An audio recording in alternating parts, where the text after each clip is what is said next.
तुम्हाला तुमच्या मुलांपासून कष्ट होत असेल, त्रास होत असेल, ते तुम्हाला त्रास देत असतील, समाजामध्ये त्यांच्यामुळे तुमची मान खाली जात असेल, त्यांना वाईट व्यसन लागलेलं असेल, वाईट लोकांच्या संगतीमध्ये असतील, खूप नकारात्मक विचार करत असतील, तुमच्याशी खोटं बोलत असतील, लपवत असतील, तुम्हाला उलट उत्तरं देत असतील, तर पालकांना खूप जास्त चिंता असते आपल्या मुलांची आणि वाईट देखील वाटतं. मित्रांनो, हा उपाय मी पहिल्यांदा सांगतोय. हा उपाय तुम्ही नक्कीच करा.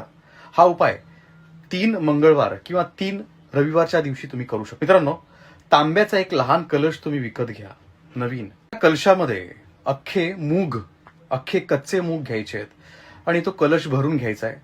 वरतून लाल रंगाचं वस्त्र गुंडाळायचं आहे, लाल रंगाच्या धाग्याने बांधायचं आहे. त्यानंतर हनुमंताच्या मंदिरात जाऊन हनुमान चालीसा तो हातात ठेवून तुम्ही म्हणायचा आहे. आपल्या मुलासोबत तुम्ही जाऊ शकता. तो येत नसेल, तो अवेलेबल नाहीये, तर तुम्ही स्वतःहून जाऊन त्याच्याकरता हा उपाय करू शकता. आणि मंदिरामध्ये हनुमंताच्या समोर आपल्या मुलाच्या भवितव्याकरता, चांगलं होण्याकरता प्रार्थना करायची आहे.